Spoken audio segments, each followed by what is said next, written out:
Siang, teman-teman.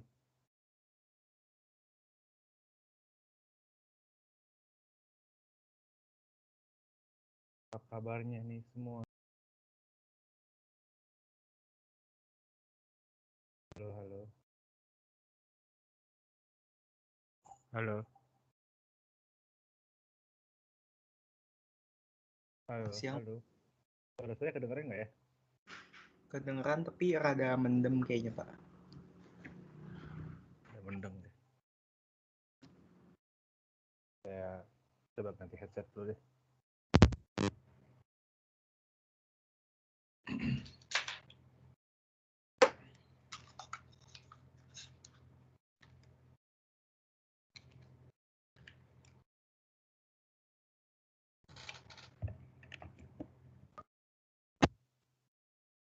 Tes satu. Kalau yang sekarang udah baik nggak ya?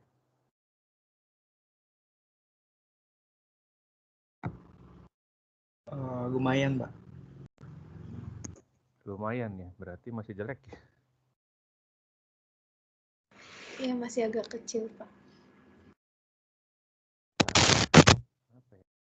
Akhir nih.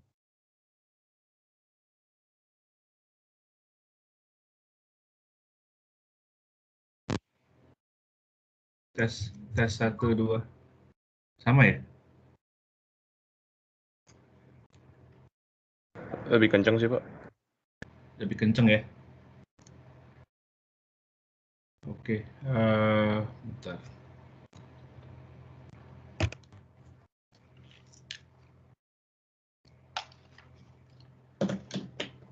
Kalau begitu saya nggak usah pakai headset deh. Ini kedengaran lebih baik kan ya? Gini ya?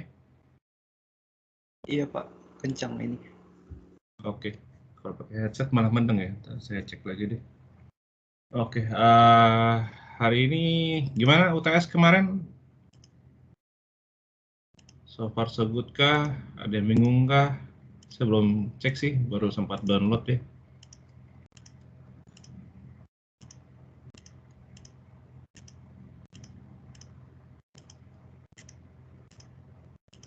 Halo, sunyi amat. Halo, halo.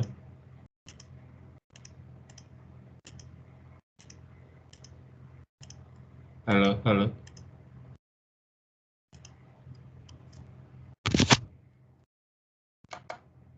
Halo.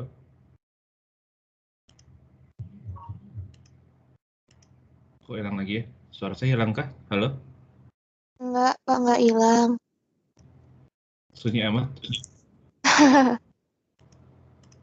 UTC-nya enggak terlalu susah kok, Pak. Nggak tahu susah kan ya? Iya. Oke. Kita masuk ke sesi 8 hari ini. Kita akan membahas physical infrastruktur ya. Oke. Kalau kemarin kita udah ngomongin sesi software, sesi apa attack-nya, jenis attack. Sekarang kalau kita ngomong lebih fokus ke physical infrastruktur ya. Oke.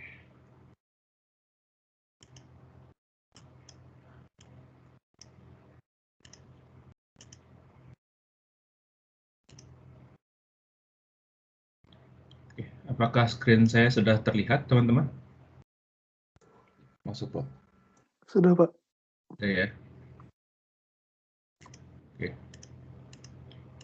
Jadi apa sih yang kita mau pelajari di hari ini ya? Ngomongnya physical security overview, terus ada threat-nya apa saja, ya. Dalam hal physical termasuk di dalamnya adalah kita ngomongnya ada chemical, radiological, dan biological hazard ya. Dan yang jarang orang perhatikan adalah dust dan infestation ya. Dust itu debu ya, debu itu salah satu yang merusak barang elektronik sebetulnya. Nanti kita bahas di belakang seperti apa case-nya dan penanganannya seperti apa sih gitu ya. Oke, kita udah 31 orang, kurang satu ya, benar ya, harus 32. Buku masih sama, kita harusnya di sini ada LO1 dan LO2 ya. Nah, kalau kita ngomongin physical dan infrastruktur security itu dibagi menjadi 3 ya. There's 3. security, logical security, physical security, dan premises security. Bedanya apa? Kalau kita ngomong logical, is protect computer-based data from software-based and communication-based threat. Dalam arti, biasanya kalau kita ngomong logical ini, dia fokusnya adalah memprotek aplikasi yang kalian punya atau memprotek hardware dari orang yang tidak seharusnya mengakses. Contohnya apa? Contohnya kalian install komputer kalian dengan Microsoft Windows ya. Di Microsoft Windows kalian bisa atur usernya mau siapa gitu ya. Ini kalau kalian ke start user account, sorry, ini user manage user certificate, add, edit, remove user. Nah, di user ini kita bisa nambahin ya, ada siapa gitu ya, dan siapa yang boleh akses ke komputer kalian, ya kan.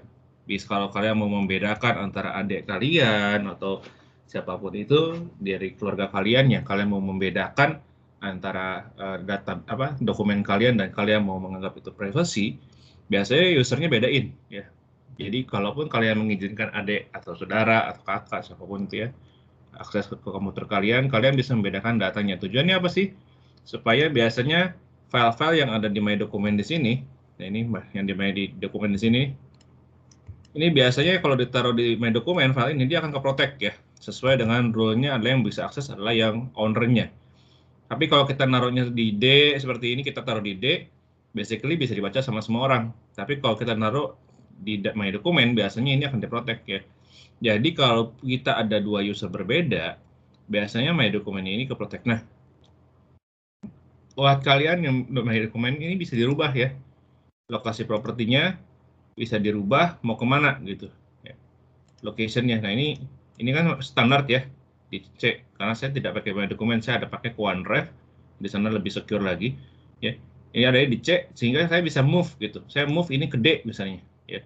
Saya move aja dia ke D. Sehingga nanti kalau misalnya kalian taruh file, semua taruhnya di D gitu. Misalnya saya di sini bikin My Document. Select, apply, yes, oke. Nah ini dia copying ya, semua file di C ini pindah ke My Document, ke D, dia memastikan tidak ada yang tertinggal, dan arti tercopy semua dengan baik. Tujuannya apa? Tujuannya ketika ada user lain yang mengakses ke komputer yang sama, dan dia mau coba akses ke My Document saya, itu biasa ke-protect, kecuali admin lokal. Nah kalau kalian adminnya ya, hanya kalian bisa lihat. Tapi kalau misalnya adik kalian mau dikasih akses, dipinjemin deh, karena dia juga butuh belajar gitu ya, buat sharing, karena cuma satu komputer, satu keluarga misalnya, boleh pakai, boleh, tapi dia diprotek gitu, sehingga waktu dia membuka My Document yang milik kalian, dia nggak bisa, dia hanya bisa membuka My Document milik dia sendiri, kayak gitu ya. Ini disebut dengan logical ya. Ini biarin komplit dulu, setelah komplit kita lihat. Oh yang gede Outlook ya.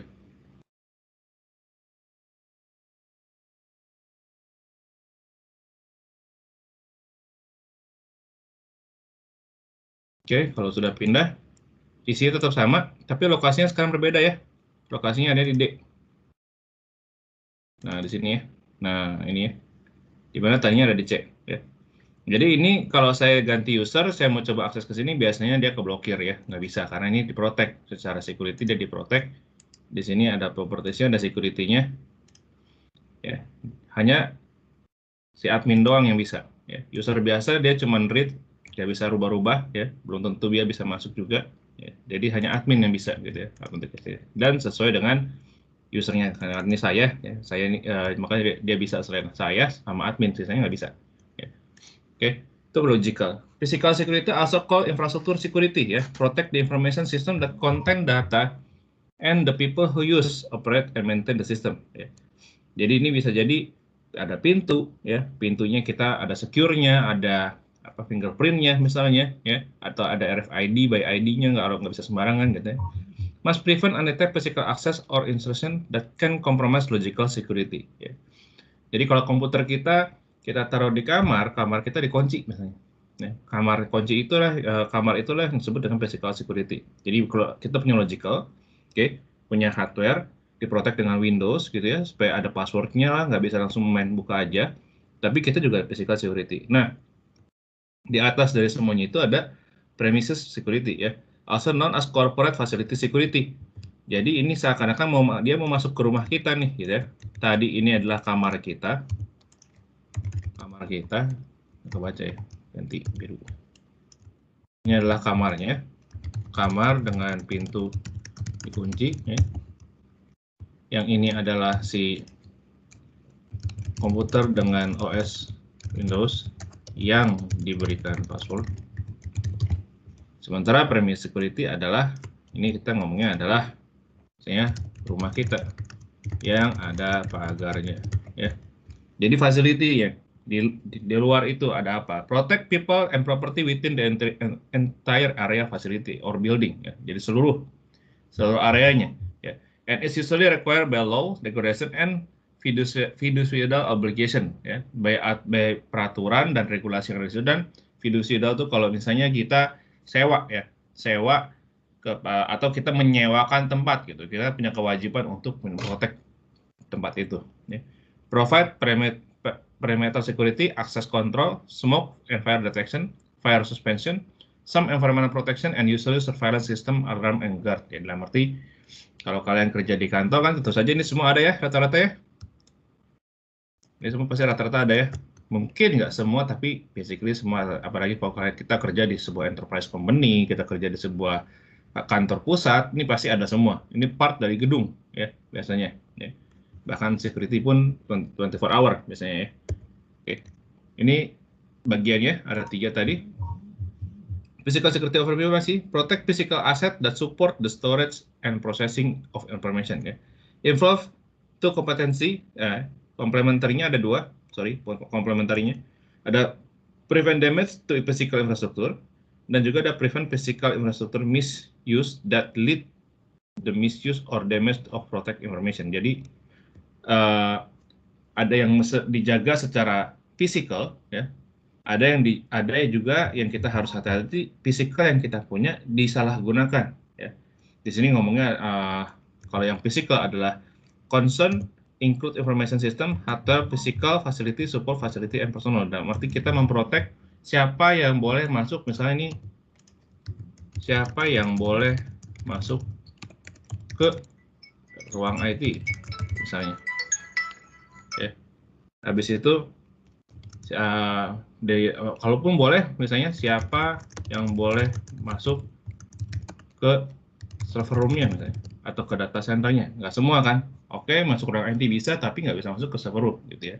Ataupun jadi kita membatasi ini. Dan kemudian ada kalau buat yang prevent physical infrastructure misuse, disalahgunakan itu untuk menghindarkan vandalisme. Vandalisme ini misalnya gara-gara komputer kita kena retas ya, yang error satu network, yang error satu perusahaan karena kita punya akses ke dalam server misalnya. Ya. Kurang lebih itu ya. Sampai sini ada pertanyaan teman-teman?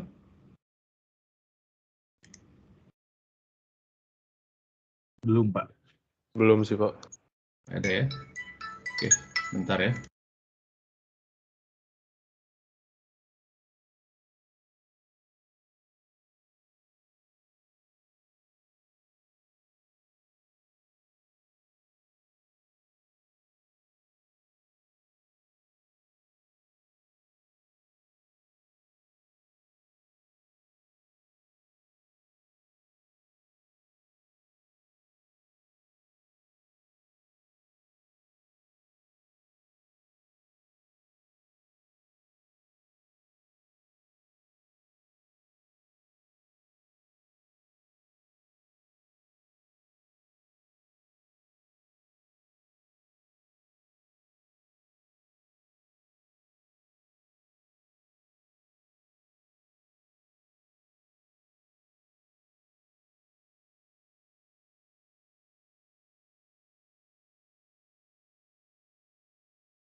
Oke.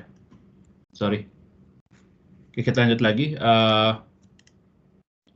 Threat-nya ya, kalau kita ngomong threat, physical situation and occurrence that the threat information system. Ada environment threat, ada technical threat, ada human cause threat ya. Kalau kita ngomong environment threat, ini ya pasti yang paling paling susah kali ya, paling susah dijaga karena biasanya ini termasuk di dalam bencana alam gitu ya. Kalau technical threat, ini biasanya masih bisa ditanggulangi, tapi kita harus bisa preventif ya, jangan sampai gara-gara ini kita problemnya semakin besar ya. Dan ini yang ketiga ini yang human cause threat, ini bisa jadi human error. Dalam arti human error itu banyak ya. Contohnya kita adalah seorang DBA gitu ya. Seorang DBA, kita punya akses ke dalam sebuah database. Kemudian kita di sana harusnya melakukan sebuah update data ya. Ketika update data gitu ya. Kita melakukan update. Ini update ya. Misalnya update table test gitu ya, set gitu ya, misalnya ID sama dengan 1 ya. Terus kita lupa pakai where-nya ya. Where harusnya misalnya ID sama dengan 10, misalnya kita merubah 10 menjadi 1, terus kita lupa where ini. Dampaknya apa? Dampaknya satu table itu ID-nya semua menjadi 1 gitu ya. Nah, ini adalah hal yang paling common terjadi di perusahaan nih. Human error yang disebabkan oleh orang kita sendiri. Bagaimana kita bisa menaikkan bisa menjaga itu biasanya dengan melakukan best practice, dengan melakukan pelatihan, dengan melakukan training ke usernya dan upgrade knowledge ya, supaya tidak case-case seperti ini nggak terjadi. Dan tentu saja selain itu kita ada backup. Nanti kita lihat di belakangnya ada banyak kok ini. Nah, kita ngomong dulu natural disaster ya, natural disaster atau yang tadi environmental ya, area kita gitu ya. Kita ada misalnya tornado ya, ini di US, di Indonesia kebetulan nggak ada ya. Kalau kita ada tornado, warningnya apa, evacuation-nya apa, dan duration-nya berapa lama gitu ya. Kalau kita ngomong tornado, pasti advance warning of potential. Biasanya kita ada ya, sebelum di sana tornadonya touchdown, sebelum tornadonya terbentuk sampai ke tanah, biasanya sudah kelihatan dari cuaca, dari perputaran anginnya gitu ya. Dimana biasanya kayak kalau di kita ya sebutnya BMKG lah ya, BMKG-nya sudah memberikan warning gitu ya. Ini sudah memberikan warning ya. Dan biasanya kalau ada tornado dia ngapain? Oh, kita remain outside gitu ya, karena lebih aman di dalam yang strukturnya yang kokoh dibandingkan kita lari keluar karena itu lebih berbahaya gitu ya. Duration-nya apa? Ada sering terjadi gitu ya. Tapi mungkin nggak intens sebenarnya. Ada sering terjadi but intens ya. Mungkin sering ya. Mungkin sering terjadi buat daerah-daerah tertentu. Tidak semua daerah ya, ada ya. Kemudian hurricane ini badai ya, mirip-mirip kayak hujan badai lah ya. Dia signifikan advance warning. Biasanya ini udah kelihatan gitu ya, dari sehari 3 hari sebelum udah kelihatan ya. Ini mungkin membutuhkan evakuasi tergantung areanya di mana. Ada area-area yang kita harus jaga ya. Ada area-area yang kita harus jaga, misalnya area ini udah pasti area banjir. Kalau misalnya area ini area banjir, kita harus segera evakuasi ya. Terus duration-nya berapa lama? Ya kadang-kadang jam ya, sampai ke beberapa hari, tergantung seberapa signifikan hurricane-nya gitu ya. Nah, earthquake ini yang kita bilang paling susah nih warningnya ya. Once sudah kejadian, biasanya boleh dibilang no warning ya. Mungkin ada tanda-tandanya, tapi ini saya masih dibilang sampai saat ini belum ada yang bisa memprediksi earthquake ya. Walaupun ada, belum tentu valid karena nggak gampang memprediksi earthquake gitu ya. Karena nggak bisa terprediksi lah kapan dia bergeraknya. Ya. Di sini kita bilang evacuation-nya mungkin nggak sanggup untuk evakuasi ya. Duration-nya brief duration threat of continuous aftershock. Nah, berarti ini akan ada penanggulangan bencana ya, nggak bisa cuma sebentar selesai, nggak, tapi lama. Bagaimana dengan ice storm, blizzard, ini ice storm pasti mirip-mirip ya, kayak si hurricane biasanya. Tapi kalau ice storm biasanya lebih lama karena dia biasanya cuacanya selain ekstrim juga dingin ya, dan dia agak susah untuk kita keluar dan dia bisa terjadi several days ya, nggak hanya sehari ya, atau kayak banjir ya, hurricane bisa jam, kalau ini bisa several day karena dinginnya itu luar biasa biasanya kalau ice storm ya. Lighting, nah ini sensor may provide minute of warning ya, tergantung kondisinya di mana. Kalau udah mulai ada petir-petir, biasanya kita udah mulai ada penanggal petirnya biasanya gedungnya ya, nggak. Dan ini biasanya sensitif. Saya pernah rumah saya kesambar petir ya, dan saya tidak punya penanggal petir ya, tidak punya grounding yang baik ya dulu ya, udah lama banget. Dampaknya apa? Semua barang elektronik yang nancep ke listrik rusak. Ya. Ini disebabkan oleh si lighting, ya kan? Nah, kalau kita punya kantor, maka kita harus ada penanggal petir sekarang kan ya. Apalagi kalau kita punya komputer room, punya server room, punya data center, pasti kita cari harus ada penanggal petir. Karena kalau enggak, perangkat kita semua bisa rusak. Ya. Dan terakhir banjir ya. Biasanya kan dari si hurricane ini atau bisa menyebabkan banjir ya. Dia bisa jadi several days ya. Maybe unable to evacuate, tergantung. Ada yang banjir datangnya cepat banget, langsung banjir. Site might be isolated for extended period. Berarti dalam hal-hal natural disaster, kita harus menyiapkan beberapa cadangan terbaik itu maupun nanti kita makanan di dalam kantor ya, ataupun kita bilang kita nyiapin genset ketika listriknya mati, ya, atau kita udah nyiapin gedung itu kita udah desain sedemikian rupa sehingga daerah yang banjir itu bisa kita matikan listriknya, sisanya masih bisa nyala untuk operasional day to day. Ya. Jadi ini natural environment ya. Bagaimana dengan yang nextnya gitu ya. Nah, yang salah satu yang kita harus perhatikan juga adalah kita ngomongnya temperatur ya. Temperatur ini boleh dibilang kalau nggak hati-hati rusak ya. Makanya kenapa kalau kalian pernah lihat data center, coba ya, saya cariin materi ya, data center ya. Data center.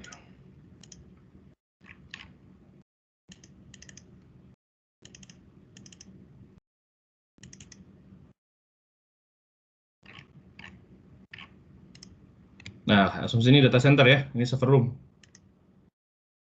Ya. Asumsi data center nih ya. Kenapa sih sebuah data center itu pasti punya namanya di sini kalau nggak salah PAC gitu ya. Ada cooling systemnya lah, yang biru ini cooling system gitu ya. Cooling system yang mendorong, yang mendinginkan sebuah room di sini gitu ya. Karena di sana ada temperatur yang harus dikontrol dalam sebuah server ya.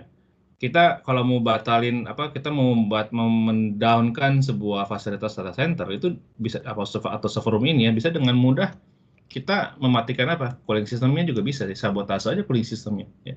Udah ini panas saja berapa perangkat yang ada di sana dia harus matikan persatu sampai mungkin sisa cuma produksinya itu minimal biasanya 50% off. Kenapa? Karena temperatur yang terlalu panas ya. Nah, makanya di sini ada ada kayak sustain ambient temperatur gitu ya, yang temperatur maksimum yang diperbolehkan untuk menjaga hardware kita nggak rusak ya. Paling kecil paling kecil adalah si flexible disk atau magnetic tape ya. Makanya kenapa di perangkat-perangkat komputer zaman sekarang kalau bisa ada suhu di atas sampai di atas 30 derajat, biasanya 40 derajat ya, itu biasanya si komputernya auto shutdown. Kenapa? Karena di atas 40 derajat ini, di atas 38 derajat itu udah ada perangkat yang mungkin rusak. Sehingga kalau sebuah server biasanya itu kalau 40 derajat aja ya, 40 derajat Celcius, biasanya dia auto shutdown. Biasanya. Begitu ada suhu tertentu yang udah nyampe 40 di atas shutdown. Akan tetapi suhunya itu bukan suhu dari si CPU-nya ya, bukan ya, tapi dia ada penaruh di tempat tertentu di mana kalau tempat itu nyampe 40 dia akan ada atau shutdown. Nah, bagaimana dengan optical media atau hard disk ya? Nah, optical media itu si DVD ya, DVD, CD-ROM ya ini 49 derajat, hard disk itu bisa sampai 66 derajat. Tapi data itu biasanya dia sudah mulai panas dan bisa jadi data korup ya.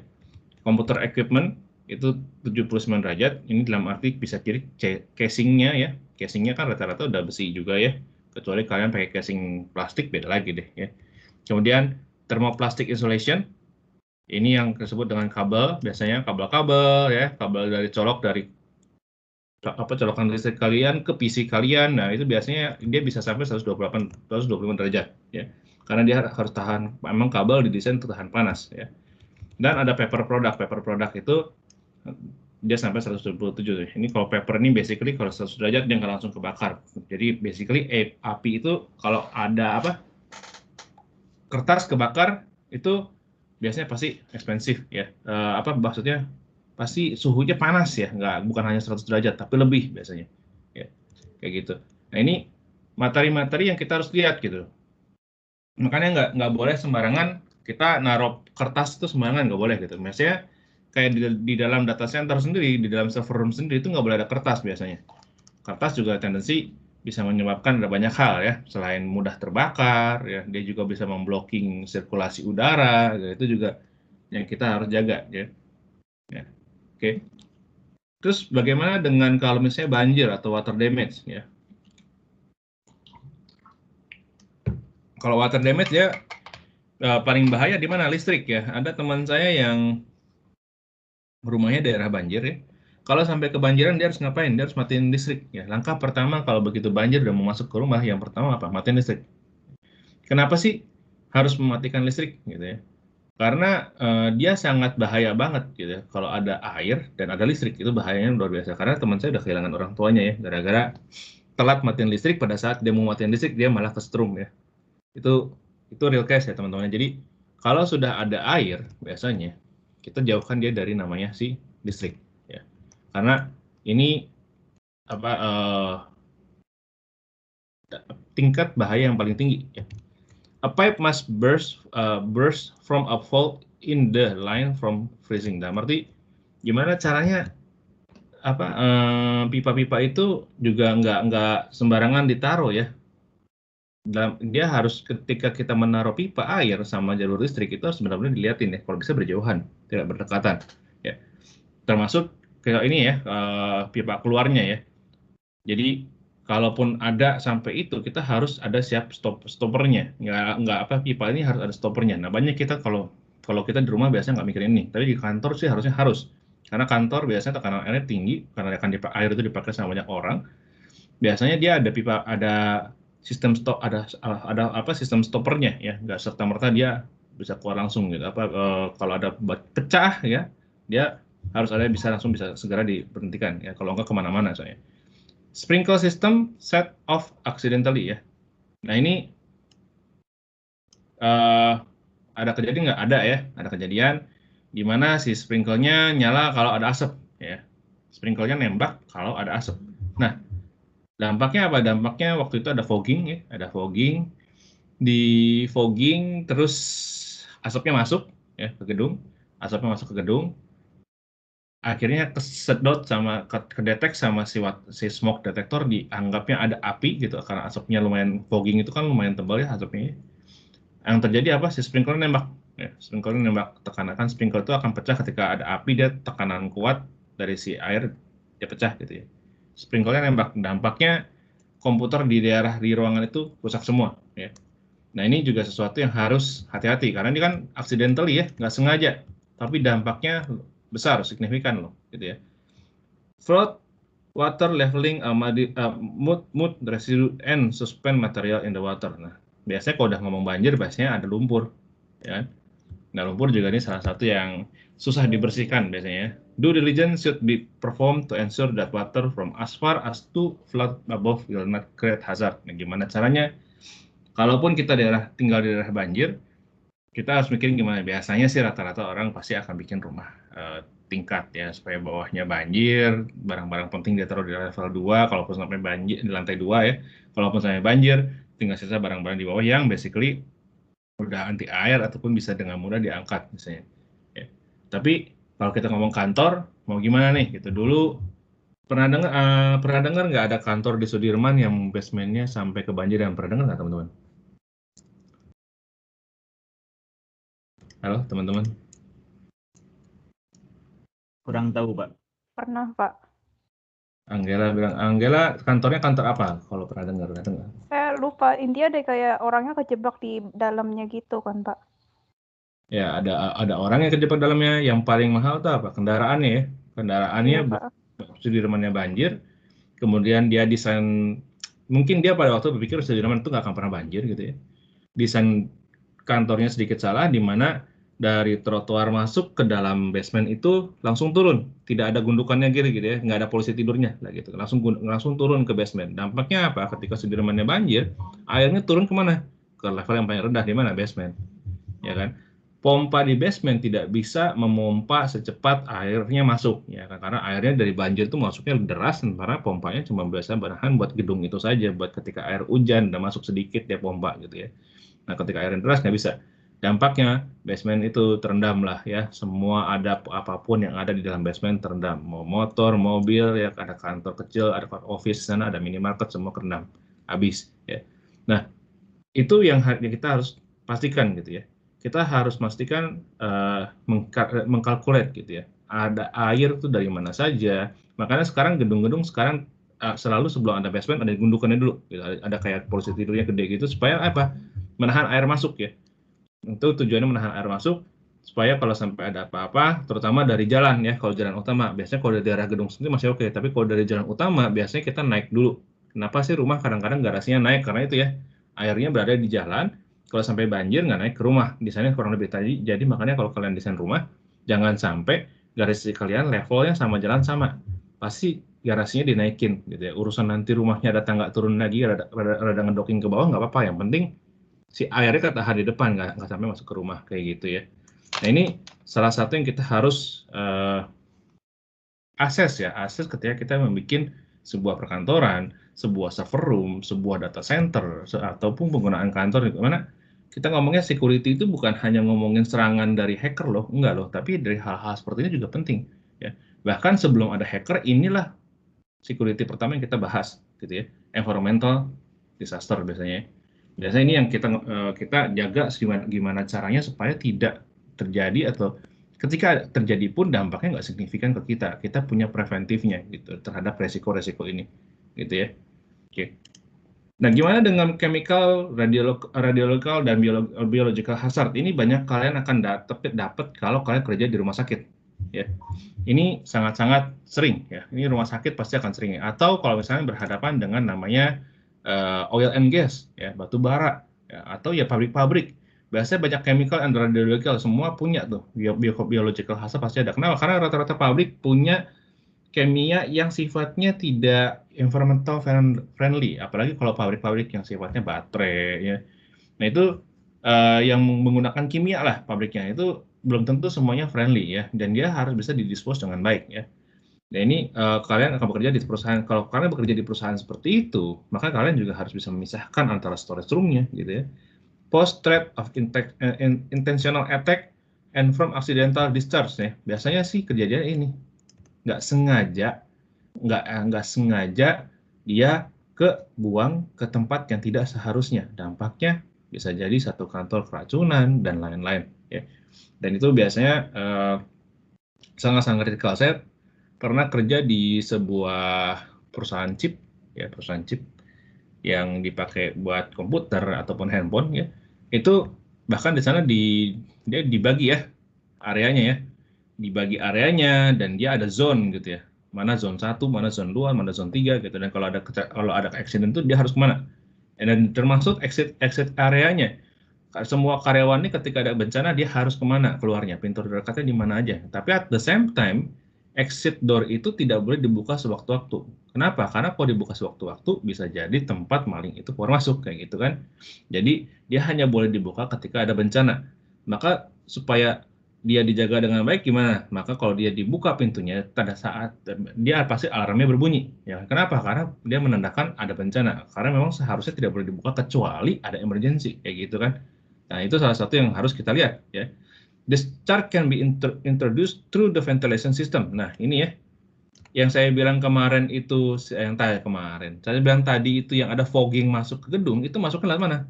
Ventilation system ya, sistem udaranya ya. Dari luar dia ada harusnya dari dalam itu tujuannya membuang udara, somehow karena kipasnya mati, udah sore ya. Foggingnya masuk ke dalam, masuk terus sampai ke kantor gitu. Padahal itu harusnya ventilasi dibuat untuk membuang udara keluar, ya. Dan terus apalagi nih, open window. Nah, makanya kenapa di data center itu tidak boleh ada jendela, ya. Kalau kita bikin data center itu cenderung nggak ada jendela. Kenapa? Bukan hanya harus menjaga dia, bahkan temboknya data center itu ya. Kalau tadi kalian lihat, saya balik lagi ya ke gambarnya si data center ini. Nah, kalau kalian lihat ini data center gitu ya, tembok-tembok ini nih, yang ini tembok-tembok ini biasanya ini fireproof wall ya. Jadi dia tahan terhadap api. Tujuannya apa? Tujuannya kalau misalnya ini power nih, misalnya ini pasukan dari sebuah genset ya, genset masuk ke dia di sini. Ini PDU-nya gitu ya. Di sini tuh misalnya ada konsleting sehingga kebakar, ya. Jadi hanya terisolasi di sini. Ya. Dia tidak menyebar sampai ke sini server room misalnya. Dia hanya terisolasi di sini. Tujuannya apa? Tujuannya adalah kalau kita ini kebakar ini aja alatnya udah misalnya 200 juta ya. Dia masuk ke sini habislah kita miliaran gitu ya. Ya, makanya kita akhirnya investnya buat sebuah server room, buat sebuah ngomong security sebuah server room biasanya ininya juga termasuk ini sudah fireproof wall ya. Bukan lagi tembok yang biasa, termasuk pintunya biasanya dari besi, bukan pintu kayu atau bukan pintu biasanya kita pintu besi. Kalaupun kaca itu tempered glass yang kuat terhadap suhu sekian derajat Celcius biasanya. Jadi tempered glassnya juga biasanya lumayan tebal biasanya. Nah itu apa kayak yang kita harus jaga gitu ya dari si disaster. Oke, nah flooding can also introduce biochemical or chemical contaminants. Nah, tentu aja ya kalau dari banjir biasanya orang kalau banjir ada aja yang keracunan, ada aja yang gatal-gatal ya kan karena flooding itu pasti membawa banyak hal karena rumah-rumah yang kebanjiran kan kimia apapun yang ada di sana ke bawah semua by default ya kan nyampur semua sama air. Nah itu juga salah satu yang harus diperhatikan ya. Jadi kita ini sebagai orang IT kadang nggak walaupun kita hanya memahami sebuah komputer gitu ya. Kita kan orang IT, mikirnya kan biasanya kesini ya, komputer. Enggak ya. Tapi kalau kita ngomongin risk, itu selalu kita ngomongnya adalah total ya. Jadi nggak hanya ngomongin komputernya, tapi ngomongin orangnya, kita ngomongin environmentalnya, kita ngomongin surroundingnya kita apa, gitu. Dan kita mau ngapain nih mitigasinya, gitu ya. Jadi bukan hanya ngomongin hardware, atau ngomongin komputer, atau ngomongin orang IT-nya doang, enggak, tapi semua. Ya. Makanya penting gitu ya, orang IT itu pikirannya banyak ya, pikirannya banyak. Apalagi kalau kalian sudah dipercaya untuk masuk ke dalam sebuah cyber security yang sifatnya cyber security itu fokusnya sekarang rata-rata ngomongnya aplikasinya gitu ya di pentest. Tapi nggak hanya sama itu loh, cyber security itu harusnya mencakup semua sampai ke level gedung. Ya. Nah, das ini yang paling orang biasanya often overlook apa? Lupa ya, nggak pernah dilihat ya. Saya waktu kerja di perusahaan chip itu, ini ya, waktu di perusahaan chip, ini das ini ya, dimonitor tiap hari loh. Dimonitor tiap hari, bahkan tiap 6 jam. Dimonitor tiap 6 jam karena ya partikel debu itu tidak boleh masuk ke core-nya chip. Kalau dia sampai masuk partikelnya itu terlalu tinggi dan masuk ke dalam core-nya si chip itu masih si chipnya itu chip-chip yang itu memori itu mudah dengan bisa rusak ya, bisa dengan mudah rusak. Jadi dia harus ada di ruangan yang benar-benar terisolasi dari debu gitu ya. Dia tiap 6 jam dilihat partikelnya. Kalau partikelnya terlalu tinggi, production harus stop. Di stop productionnya, dia harus cleaning air dulu. Ya. Jadi kalau kita masuk ke sana tuh bahkan kita harus pakai hairnet ya, yang hairnet yang buat kepala tuh ketutup gitu ya. Kita pakai goggles ya. Terus tangan juga sama baju pakai lap gown, pakai lap gown baju yang putih gitu ya nggak. Jadi semua terprotek nggak. Kenapa sih harus pakai baju lengan panjang ke dalam pabrik? Ada yang tahu nggak? Kalau udah ngomong das sama itu sekalian masuk ngomongin chip gitu ya, si baju labnya itu baju lengan panjang, coba ada nggak ya? Saya coba cari dulu ya, biar ada gambaran.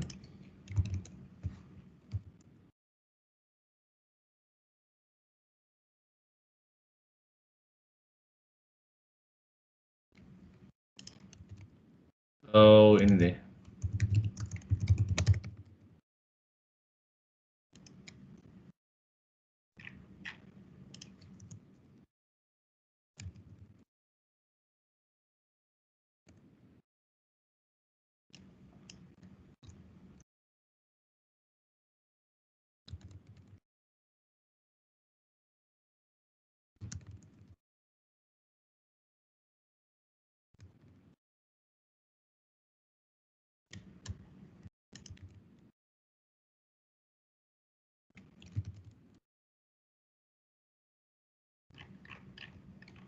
Coba ada nggak ya sambal bajunya ya?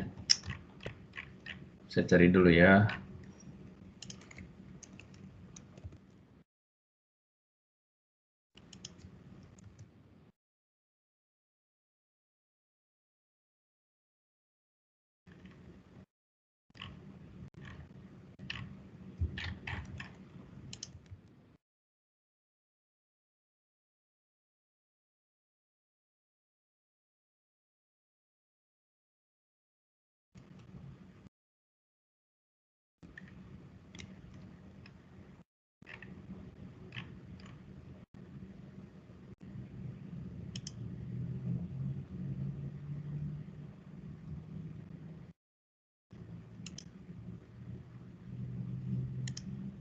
Ya ini lebih mirip gini lah ya.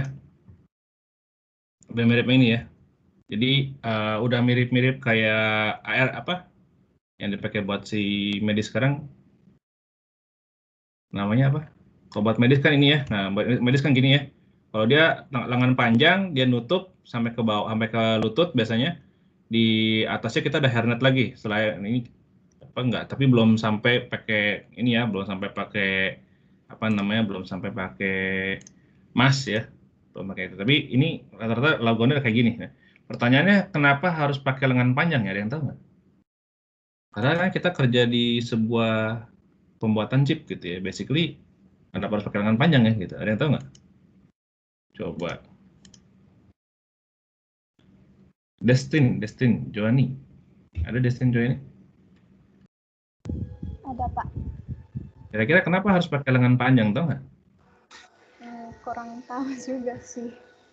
Nggak tahu. Oke. Mungkin Oke, biar Mas. protek Coba. tubuhnya sih. Nah, pikiran oke, protek tubuhnya Destin. Oke ya, kita tampung dulu. Bagaimana dengan Joseph Wahyu, Kristianto? Ada yang tahu kenapa kita harus masuk pakai lengan panjang gitu? Lab gown itu lengan panjang sampai tangan gitu. Dan biasa ada karetnya di tangannya ya. Biar nggak terkontaminasi sama debu sih Pak. Debunya Jadi debu dari siapa nih? kayak aja. Misalkan di jalan kan kalau kita lengan pendek bisa aja debu yang terbang nempel ke tangan kita. Kalau itu ada baju kan Oke. lebih apa ya, lebih bersih lah kayak gitu. Oke. Lengan panjang lebih bersih. Oke, thank you ya. Jadi ya udah nggak ada yang salah. Tapi yang benar adalah karena teman-teman ternyata badan kita itu penghasil debu terbanyak. Dari mana? Dari kulit. Kulit kita tuh grow. Kulit kita tuh apa? Apa namanya? Kayak ular tuh ganti kulit gitu ya. Kulit kita tuh healing gitu ya, ganti gitu ya. Kalau nggak kita pasti kering, keriput, dah mati gitu ya. Nah enggak, tapi ini kulit kita tuh waktu kita masih kecil sampai kita besar itu, sampai kita tua itu ternyata dia menghasilkan debu teman.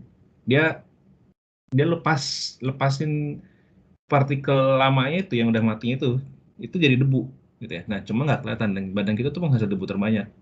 Makanya kita harus tutup sampai ke tangan-tangan dan kaki. Kaki itu harus pakai apa? Harus pakai sepatu, harus pakai baju, bukan baju, celana panjang ya, nggak boleh pakai celana pendek. Si lap gown itu nutup sampai ke tangan-tangan, ditutup semua ya. Beberapa yang kerja day to day di factory harus pakai sarung tangan itu, tapi harus pakai sarung tangan latex. Tapi kalau yang beberapa cuma sifatnya auditing nggak perlu gitu ya.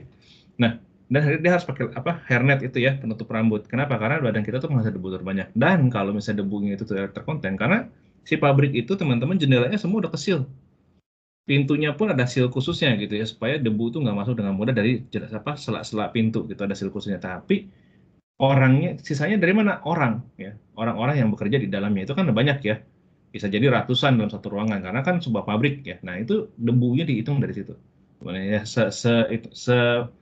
se apa ya, kita bilang apa ya, sekontrol itulah mereka mengkontrol sebuah debu ya di pabrik chip itu ya. Dia bilang rotating storage media ya, semua yang sifatnya berputar ya, itu dan menggunakan fan itu salah satu yang paling sering keblok sama debu. Makanya kadang-kadang komputer kalian kalau sudah terlalu banyak debu biasanya lebih cepat panas. Makanya penting untuk kalian selalu membersihkan debu dari sebuah komputer ya. Karena dia bisa memblok ventilation ya, memblok saluran udara sehingga narik angin atau buang angin pun lebih pelan biasanya kalau udah banyak debu ya. Influx can result from a number of things ya, control exploration ya, windstorm carrying debris. Nah ini yang paling sering kayak kemarin kalau nggak salah di Cina ya, itu ada, atau di Australia sering, di Cina juga sering, badai debu gitu ya, bukan hujan, bukan air, tapi debu. Ini kalau udah badai debu nih, aduh ini benar-benar nggak enak teman-teman. Kebetulan saya punya kakak di Australia ya, kalau udah badai debu ini paling nggak enak ya. Kenapa? Karena susah ya, paling susah bersihinnya. Apalagi kalau udah masuk kena rambut dan kemana itu paling susah bersihinnya ya. Kemudian ya tentu saja bangunan ya. Bangunan ketika sedang maintenance, ketika sedang bersihin tembok, dia ada ngamplas, semen, pasir, dan lain-lain, itu pasti juga salah satu penghasil debu terbanyak ya. Kalau infestation, ada yang tahu apa itu infestation? Infestation. Ada yang tahu apa itu infestation? Dia tumbuh makhluk-makhluk yang hama yang tidak diinginkan di dalam sistemnya. Kayak Yes. misalkan ketemu kecoa gitu atau apa gitu. Yap. termasuk di dalamnya itu jamur-jamuran ya. Karena humidity-nya dia tidak baik, tidak kering atau dia terlalu lembab gitu ya, itu menghasilkan infestation. Nah, makanya kalau kita lihat sebuah data center itu biasanya, coba di sini ada nggak ya di materinya ya, yang mengenai cooling. Nah, iya, ini ya. Nah, di data center itu, ini kalau kita ngomong data center ada server room ya, ini server-servernya, ini server-servernya ya. Di sini kalau kalian lihat ada yang hijau, ada yang kuning. Kuning ini adalah yang daerah panas ya. Di sini biasanya disedot PAC mana? Ini PAC-nya nih, biasanya ini nyedot. Ini nyedot, dia throw balik ke throw dari atas disedot biasanya, diturunin ke bawah, terus di sini yang daerah dinginnya. Ya. Pertanyaannya kenapa sebuah server room itu harus memiliki temperatur yang standar gitu. Termasuk di sini adalah ada humidity-nya sebutnya. Humidity itu 50 sampai 60%. Kenapa dia harus menjaga humidity 50 sampai 60% gitu? Selain dingin, ruangannya tidak harus antara 18 sampai 24 derajat Celcius ya. Dan dia juga harus memiliki humidity di 60 sampai 50%. Kenapa? Pertanyaannya kenapa? Karena tadi ya. Karena kalau dia terlalu lembab, dia mungkin ada berjamur. Dampaknya apa? Dampaknya si server ini cepat rusak. Ini ya. Kalau kita menaruh sebuah DVD mungkin cepat jamuran lah bahasanya kayak gitu. Tapi kalau di humidity terlalu kering, ya, tidak terlalu kering, dampaknya apa? Dampaknya kapasitor, chip itu bisa meleduk. Karena apa? Karena dia butuh kelembapan si kapasitor itu. Tapi kelembapannya yang pas di mana? Di antara 50 sampai 60%. Ya. Tapi yang ideal tuh adalah di 50 sampai 55%. Tapi ini biasanya rada susah ya di Indonesia ya. Pasti Indonesia kita ngomongin sampai 60 biasanya rata-rata. Ya, kecuali suhu ini bisa ditinggal di maintain aja, tinggal berapa banyak AC di sininya ya. Ini kan ada 4 ya, tiap server room ada 4 nih kayak gitu, tinggal tergantung. Nah ini ngomongin cooling ya, cooling itu termasuk sampai ke humidity-nya diperhatikan karena dia menghindari infestation. Dan biasanya di server room tadi semua jalur itu tertutup rapat. Kalaupun ada jalur kabel keluar masuk biasanya itu ada di foam lagi gitu. Tujuannya apa sih? Nah itu buat memastikan tidak ada insek, kecoa tadi, semut bahkan ya masuk ke dalamnya. Karena kalau sampai masuk, terutama tikus itu hama ya, sebutnya kan infestation itu hama ya. Hama kayak tikus itu sangat-sangat berbahaya buat komputer ya. Ada di sini yang mengalami kabel listriknya digigit sama tikus nggak di rumah? Ada nggak di sini? Nggak ada kayaknya. Yakin nih, nggak ada atau nggak tahu. Nah, di saya tuh pernah ngalamin data centernya nggak ketutup jalur kabelnya ya. Masuk tikus, gigit kabel yang ada di server ya.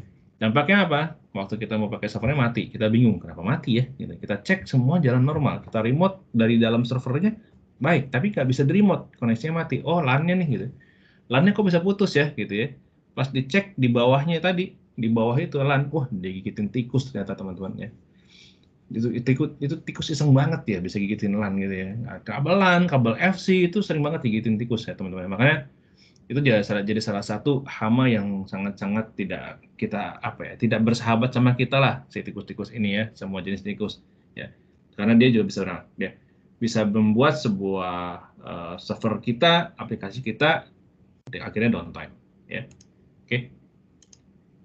Kalau kita ngomong technical threat, nah sebelum technical threat sampai ada pertanyaan nggak sampai sini teman-teman? Itu dari environmental ya, tadi baru environmental threat ya, listrik, cuaca, gempa, air ya, sampai hama ya, dan debu dan hama ya. Kalau kita ngomong technical threat, itu bisa electrical power is essential to run equipment ya. Semua kita ngomongin equipment-nya IT itu running menggunakan power, nggak ada yang tidak running menggunakan power. Kalaupun ada baterai pasti butuh power ya.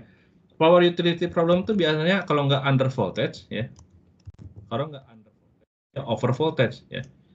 Kalau noise ini biasanya kita sebutnya elektromagnetik ya noise ini ya. Under voltage sama over voltage biasanya. Dan paling sering di Indonesia itu ini. Ngedrop bentar naik, ngedrop bentar naik ya. Mungkin kita kalau sedang kayak begini pakai lampu nggak terlalu kerasa ya. Tapi ada nggak di sini yang pernah ngalamin kulkasnya tiba-tiba nggak mau dingin, ada nggak? Ada. Atau nggak tahu sama sekali? Pernah kok. Ada ya, pernah ya. Nah, Ya, tapi abis dilepasin listriknya, bentar, gitu 15 menit dilepas. Colok lagi, jalan lagi, bener nggak? Iya, jalan Turun lagi. Nah, terutama semua kulkas yang pakai inverter. Ini sensitif banget sama namanya si under voltage. Dia turunnya bentar ngedip gitu ya. Tapi ini yang pakai inverter tiba-tiba kompresornya tuh nggak mau jalan, mati, ngedrop kompresornya. Itu paling sering tuh ya. Nah itu ngejaganya gimana? Makanya kita suka masang namanya si power namanya apa? Stabilizer. Ya. Tujuannya apa? Tujuannya kalau sampai dia under voltage, di sini masih bisa stabilin dulu gitu. Kecuali dia mati lampu, beda lagi ya. Atau biasanya kita suka beli ya namanya UPS aja deh sekalian gitu. Jadi bisa dia sustain dulu ada sekian detik, ada sekian menit sebelum dia mati total misalnya. UPS biasanya sudah include sama power stabilizer ya. Jadi dia melindungi under voltage atau dia melindungi over voltage. Kalau over voltage di dua ini dia ada namanya sikring.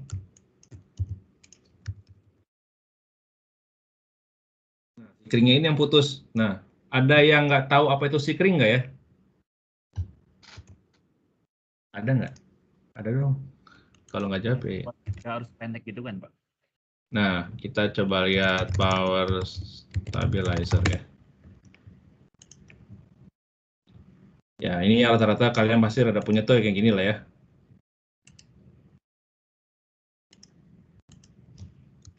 Nah, sip. Aduh, gambar kecil amat ya. Jangan dari Tokped deh. Jangan dari jualan. Nah, ini aja deh. Nah, ya. Di sini namanya fuse ya. Ini sikring nih. Fuse ini. Tujuannya apa sih? Tujuannya kalau sama voltage-nya ada over, itu di sini dia putus duluan nih. Si sikring di sini. Jadi kita coba ganti ininya aja gitu. Tapi nggak sampai merusak sampai si barang elektronik di belakangnya. Bahasanya si kring ya bahasanya. Bentuknya kayak gimana sih? Nah, ini yang ada di mobil biasanya kayak gini bentuknya. Ini yang biasa dipakai di mobil tuh kayak gini, ya. Dia ada gelombang ini nih emang putus tuh ininya biasa kalau di mobil. Kalau yang dipakai dari si tadi ini yang modelnya stabilizer ini yang pakainya adalah model gini. Ya. Dia kayak tabung kaca tapi di tengahnya itu ada nah, ini ada garisnya. Ini ada kayak si apa ya? Kayak wire-nya. Kalau wire-nya putus, dia mati arus listriknya. Ya, atau inilah. Nah, ini kita coba gedein. Ya. Ada wire-nya nih tengah-tengah nih. Ya, setiap wire tinggal tergantung. Biasanya semakin besar semakin tebal wire-nya ya. Tentu saja arus atau listrik yang dialirkan biasanya semakin besar. Kalau sampai dia over voltage, dia biasa putus tengahnya, kebakar. Itu kalian kalau tinggal puter aja ini fuse-nya, dilihat, oh ya, putus. Berarti tadi ada over voltage. Over voltage itu bisa dari mana saja ya teman-teman, nggak harus dari PLN, dari barang elektronik yang kita punya, ada problem, konslet, tiba-tiba over voltage, possible. Ya. Atau dari sebuah baterai UPS yang kita punya, possible juga. Ya, makanya dia kalau kita pakai UPS, berbau baterai, berbagai elektronik itu, kita harus benar-benar maintain ya. Nggak boleh sembarangan colok tinggal, terus nggak dirawat sama sekali, itu nggak recommended biasanya ya. Dan yang terakhir adalah noise. No power lines may interference with the device operation. Dalam arti adalah dia mirip-mirip kayak elektromagnetik ya. Di sini ada nih EMI ya, electromagnetic interference ya. Noise along a power supply line, motor, fans, heavy equipment. Nah ini ya, motor, fan, kipas angin itu salah satu penghasil elektromagnetik ya. Jadi biasanya kalau kita punya server itu misalnya nyolok ke sebuah PDU itu colokan listrik ya. PDU itu colokan listrik. Terus di PDU ini juga kita colokin fan, kipas angin. Ya. Boleh nggak? Ini nggak boleh ya teman-teman. Tidak boleh nyolokin kipas angin atau sesuatu yang memiliki motor nyolok ke spot yang sama dengan server, nggak boleh. Kenapa? Karena dia bisa menyebabkan elektrostatik. Ya. Kalau dia menyebabkan elektrostatik, kadang-kadang servernya mati gara-gara si kipas angin ya. Nah itu sesuatu yang kita harus hindari ya. Banyak orang nggak tahu, memang kejadiannya mungkin 1/100 gitu ya, tapi it can be happen ya. Jadi itu nggak boleh ya teman-teman ya. Terus heavy equipment, ada komputer, cellphone, microwave relay ya. Ini microwave relay juga salah satu yang sering kalau udah meleduk, push itu elektromagnetiknya paling gede kadang-kadang ya. Dan nearby radio station. Makanya kenapa kita ngomongnya antara kabelan dan kabel power itu harus ada jarak. Dia tidak boleh masuk. Kalau kita ngomong peraturan lagi pemerintah, saya coba standar. Ada nggak ya? Ini standar ada nih. Di standarnya. Di UPS. Nah, ini ya. Ini peraturan pemerintah nih. Dalam sebuah data center dia bilang ya. Kabel daya satu fase dengan kabel tembaga harus dipisahkan sedikitnya 20 cm. Berarti kalau kita ada di sini kabel, ini adalah kabel power, ini adalah powernya. Dan kita punya di sini adalah LAN. Ya, jarak dari sini ke sini ini harus 20 cm. Ya. Kenapa? Karena kabel satu fase ini yang biasa kita pakai di rumah-rumah ya, yang biasa nyala ke komputer kita itu kabel satu fase, itu harus ada jarak 20 cm. Kenapa? Karena dari kabel ini itu ada elektromagnetiknya. Biasanya elektromagnetik ini mempengaruhi performa dari si LAN. Ya. Bisa jadi LAN itu seharusnya bisa kuat 100 meter gitu ya. Tapi gara-gara kita tempelin sama power di sini, jadi dia drop jadi cuma 50 meter. Jadi performance dari LAN-nya turun, ketarik gara-gara si kabel power ini. Ya. Itu kalau pas satu fase. Dia bilang kalau 3 fase yang listriknya gede lagi itu harus 60 cm. Ya. Jadi 1 meter tuh jaraknya. Ya. Nah kan itu yang sebut peralatan data center itu sangat-sangat, atau server-server atau barang IT yang kita pegang itu sangat-sangat sensitif ya terhadap hal-hal noise dari listrik ini. Noise can be transmitted through space as well as through power lines ya. Dia bilang di sini through space. Kenapa? Elektromagnetik itu kita nggak bisa lihat. Tapi dia ada loh, gitu kan ya. Can be cause intermittent problem with computer. Nah ini ya. Syukur-syukur habis intermittent kalian matiin, cabut kabel powernya, colok lagi, nyala lagi. Syukur-syukur. Tapi banyak juga barang elektronik yang sudah kena elektromagnetik. Kayaknya simple. Kalian mau colok udah nggak bisa. Kayak mau nyala. Banyak. Ya. Itu yang sebut dengan, kalau di film-film suka ada ngomong EMP. Nah itu mirip ya. Itu sebutnya ada banyak. Bahkan kabel listrik tegangan tinggi itu kalau dimatiin tuh pasti ada petirnya dulu tuh, ceret gitu ya, nggak langsung bisa mati kalau tegangan tinggi itu, karena elektromagnetiknya sangat-sangat kencang gitu ya, dia narik ya. Gitu ya. Oke, ada pertanyaan sampai sini teman-teman? Nggak ada, kita lanjut.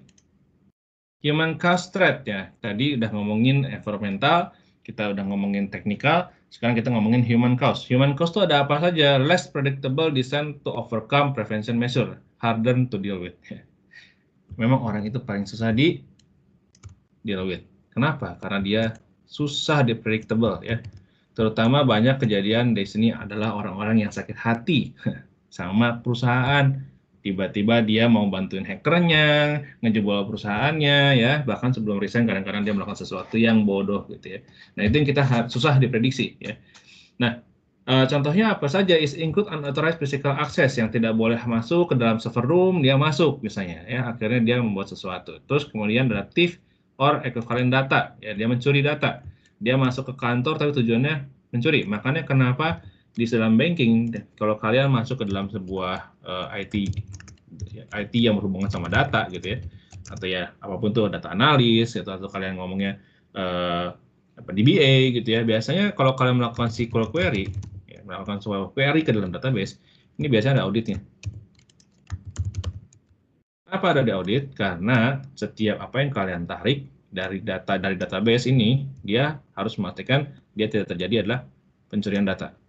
Kalian menarik sebuah data karena diminta oleh unit tertentu, karena diminta untuk mensupport pekerjaan. Tapi kalau sampai ngeluarin data yang nggak penting dan tidak ada yang minta, itu mulai dicurigai. Ya. Biasanya ada audit, ya. Termasuk ketika update data dan lain-lain ya. Sama kayak ada case, ada orang post di sosial media bilang LMS Binus Maya ini saya bisa retas nih, nilainya bisa diupdate. Bener, tapi database di belakangnya nggak update. Karena kita ada auditnya kok, gitu ya. Kalaupun dia ngerubah, kita ada auditnya kok, gitu ya. Serta-merta dia bisa update. Kalau yang di media sosial itu di post cuma depannya doang ya teman-teman, data belakangnya enggak. Jadi depannya seakan-akan dia ada masking tanda kutip, berubah tuh kalau dilihat benar gitu, tapi database di belakang nggak berubah gitu, cuma maskingnya doang di depan ya. Kemudian vandalism of equipment data. Nah di sini dia merusak gitu ya. Contoh paling ada banyak hal yang sifatnya mungkin nggak semua orang nyadar ya. Pernah dengar ini nggak? Looping di network. Pernah dengar nggak? Looping di network. Pernah dengar nggak nih? Ada? Pernah dengar? Bagaimana teman-teman? Pernah kayaknya pas pelajaran komputer network nih. Apa yang terjadi kalau ada sampai looping di network? Nggak sampai-sampai pesannya. Ya, Datanya. akhirnya dampaknya apa nih? Down deh. Kenapa? Networknya nggak bisa komunikasi. Karena dia putar-putar. Dan looping di network ini bisa nyebabin network satu kantor down loh, gitu sampai ke core bisa. Kenapa? Karena kalau loopingnya, misalnya kalian punya loopingnya karena looping itu membuat perangkat ini jadi sibuknya luar biasa gitu ya. Karena muter-muter terus itu. Dia bisa down satu komputer satu kantor loh gitu ya. Bahkan pernah ada looping down satu Indonesia, ada loh teman-teman ya. Itu pernah terjadi. ISP-nya ada salah konfigur sehingga looping. Dampaknya semua ISP yang kerja sama ISP ini kena juga. Atau ISP ini kerjasama sama misalnya yang di belakangnya yang gede Telkom. Gara-gara ISP A, ISP C, D, E yang kerja sama Telkom mati juga semua gara-gara dia. Kayak gitu ya. Dampaknya itu seperti itu ya. Ini mungkin ada yang sifatnya disengaja, ada yang sifatnya nggak disengaja. Lebih sering nggak disengaja tentu saja ya. Contohnya apa? Contohnya waktu itu ada staff IT ya. Ada staff IT masuk ke ruang IT, dia dikasih sebuah komputer. Kebetulan di komputernya ada 2 LAN ya. Yang satu itu nempel sama motherboardnya ya. Terus satu lagi itu ada tambahan 1 LAN card ya. Entah itu orang ngapain iseng gitu ya. Tadinya nempelnya ke sini sama motherboard, terus iseng gitu ya. Iseng dia colok lagi LAN ke sini ya. Terus dia iseng konfigur IP-nya. Iseng ya. Terus dia masnya sama dia digelebarin ya, sama dia 255.000 gitu ya, makin lebar lah masnya. Terus habis itu dia tinggal ya. Dia tinggal sore-sore networknya kita down ya, karena gara-gara dia setting ini. Dia nyadar nggak? Enggak. Dia bilang ngapain nggak setting? Iseng dong sih, nggak ada maksud ngapa-ngapain. Kok bisa sampai down nih? Nah itu ya. Itu network, nanti pasti detailnya kalian waktu udah masuk ke network. Kalau saya lebih detail takutnya lebih ini. Tapi emang harus hati-hati. Network itu harus hati-hati ya settingnya. Jadi kalau kalian nanti masuk ke network, kalian harus hati-hati. Ya.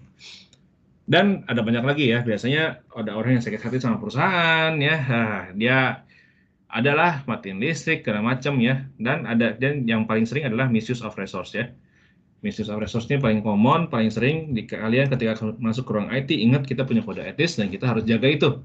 Nggak semua harus tertulis gitu ya, karena kita kalau saya ngomongnya kita kalau kita orang yang percaya Tuhan harusnya kita jaga kode etis, kecuali kita ya kadang nggak juga sih, nggak semua kayak kita harus percaya nggak percaya sama Tuhan, harusnya kita menjaga kode etis karena jangan sampai kita dikasih percayaan terus kita menggunakan resource itu, menggunakan kekuasaan kita untuk hal yang tidak seharusnya ya.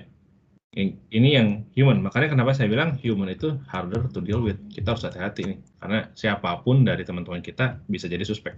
Ya. Orangnya kelihatannya baik, tapi ternyata dia biang keroknya, possible banget, gitu ya. Physical security prevention and mitigation measure ya. One prevention measure is use of cloud computing ya, yang paling gampang katanya. Kita transfer risk sebutnya ya. Transfer risk aja dibuang ke cloud, habis kebuang ke cloud solve nggak? Belum tentu ya, bahasanya ada. Kalau kita ada masalah di on-prem, terus kita pindah ke cloud, solve nggak? Ya enggak lah. Masalahnya harus di-solve dulu, ya nggak serta-merta. Tapi kalau misalnya kita mau bilang lebih aman dan nggak di cloud, yes. Kenapa? Karena kita tidak perlu lagi monitoring server, fisiknya server. Kita tinggal fokus sama bisnisnya kita. Ya. Tapi jangan bawa masalah ke cloud ya, karena itu tidak solve ya teman-teman ya. Inappropriate temperature and humidity kayak tadi ya. Kalau kita humidity-nya terlalu panas, temperatur terlalu panas, itu mempengaruhi semua equipment yang ada di server room atau equipment yang ada di kantor kita atau server-server itu berpengaruh ya. Humidity juga harus dijaga. Karena terlalu lembab bisa ada jamur. Nggak terlalu kering, elektronika kita bisa meledup ya. Fire and smoke ya, harus ada alarm prevention ya. Ada fire mitigation-nya kalau kebakaran mesti ngapain, ada smoke detector, bahkan smoke detector ini sampai ke daerah ventilasi udaranya ya. Kenapa? Karena kalau kalau misalnya ada udara masuk kayak tadi saya bilang gara-gara fogging masuk ke server room, asapnya dia nembak si fire suspension-nya, basah semua servernya, rusak dah ya. Jadi dia harus benar-benar juga kalau misalnya ada asap yang datangnya dari luar ruangan. Jadi ventilasinya automatically shut gitu ya, nutup supaya si smoke ini nggak masuk. Gimana caranya? Kayak gitu ya. Water, manage land equipment location ya. Terus kemudian ada sensor dan lain-lain ya. Other threat ya, appropriate technical countermeasure limit dust ya, dust entry dari mana aja pintunya Dan juga ada pest control. Kenapa? Nah, ini salah satunya tadi ya, ada kecoa, tikus, ini juga salah satu yang bisa menyebabkan masalah. Ya. Yang kita harus jaga supaya tidak ada problem di daerah ini. Kalau kita ngomongnya pasti daerah server roomnya kita, di komputer ya, di hardware yang kita pegang, di infrastruktur yang dipercayakan kepada kita. Nah, kita harus jaga semua. Gitu ya. Terus physical access kita harus mempunyai physical access control juga terhadap gedung ya. Yang boleh akses siapa saja gitu ya. Ini saya kasih contoh coba ya. Ini saya baca dulu deh. Control area patrol of guard dijaga gitu ya. Lock of screening measure of any at entry point ya dijaga, nggak boleh sembarangan. Equip movable resource with the tracking device. Jadi kalaupun ada yang mau minjam ya, itu jelas dipinjam sama siapa. Kalaupun kita nggak punya tracking device, minimal ada logbook biasanya ya. Dipinjam siapa, udah dibalikin atau belum ya. Power switch control by security device ya, nggak semua orang bisa langsung matiin power ya. Udah dikunci biasanya ya, nggak serta merta dibuka. Intruder sensor of alarm biasanya ini ya, kalau sekarang zaman now biasanya pakai CCTV lah ya. Ada juga pakai laser sih, laser tracking ada. Nanti saya mungkin show sedikit data centernya Google ya. Di luar sana kayak gimana sih dia maintain hal-hal ini gitu ya. Terus surveillance system that provide recording and real-time remote reviewing ya. Jadi dia ada CCTV yang memonitoring semuanya. Coba saya show dulu security. Security.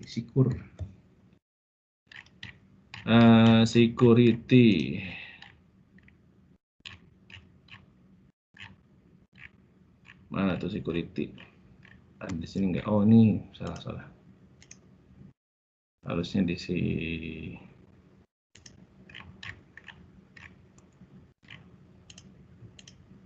Nah ini contoh ya.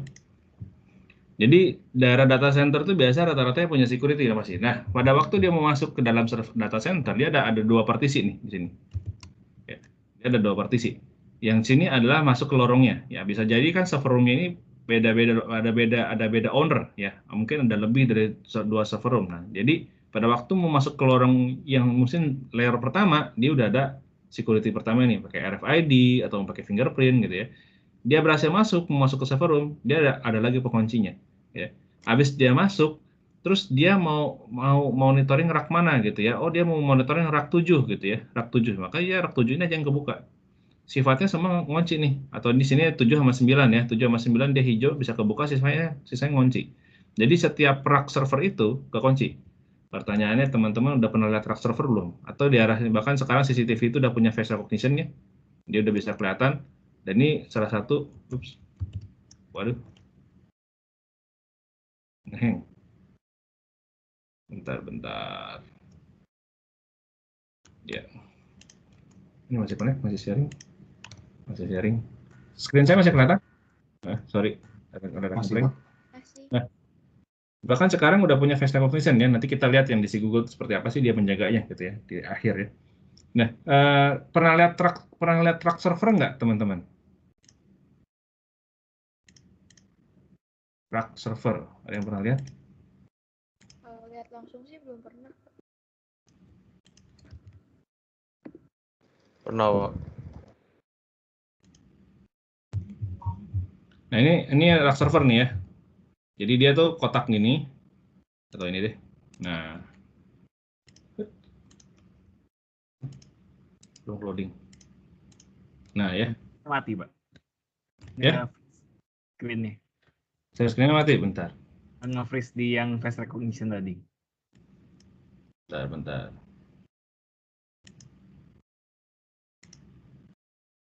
Udah kelihatan lagi? Sudah, Pak. Oke, nah ini rak server yang dibugilin. Harusnya dia ada penutupnya kanan kiri. Ini kayaknya ini sengaja dibuka gitu ya. Dia satu rak server ini.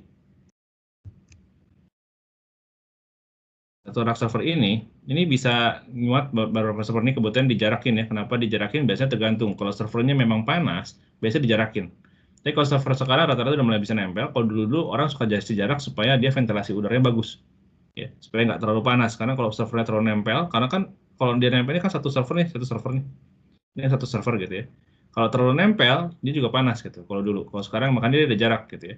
Kalau sekarang cenderung udah bisa nempel karena server-server sekarang udah cenderung lebih temperatur friendly lah ya. Dia nggak sepanas server-server dulu gitu ya. Nah, Di data center tuh biasanya kayak gini ya. Ini ada servernya. Ini ada di bawahnya ada flooring ini. Kenapa hitam-hitam ini ada lubang-lubang kecil tuh ventilasi udara dingin. Server itu menyedot udara dari sini, dari depan, ya, dan ditarik ke belakang. Jadi pantatnya dia itu mengeluarkan udara panas, ya kan? Kenapa bisa panas? Karena dari prosesor biasanya. Pokoknya semakin sibuk servernya, semakin panas udara yang dikeluarkan, ya. Dan dia di sini ada ventilator ini rack server nih. Nah, yang tadi itu rack servernya bahkan di secure ya. Dia ada biasanya ada penguncinya gini. Ya. Dia ada penguncinya rack servernya. Jadi dikunci gitu rack server. Ini kalau yang standar kayak yang di Binus punya ya modelnya gini, dia model kunci, tapi kalau yang sifatnya sudah menyewakan data center ke customer biasanya kuncinya udah otomatis ya. Di sini kalau kalian tadi lihat yang ini kuncinya udah ada by system ya. Jadi nggak perlu lagi manual kayak gitu. Oke. Kita kembali lagi ke sini tadi slide. Oke. Recovery from physical security breach ya. Physical equipment damage recovery-nya pakai apa? Depend on nature of damage and cleanup ya. Maybe need disaster recovery specialist. Dalam arti bisa jadi kalau misalnya kita, ini saya hilang ya, yang buat coret-coret bentar.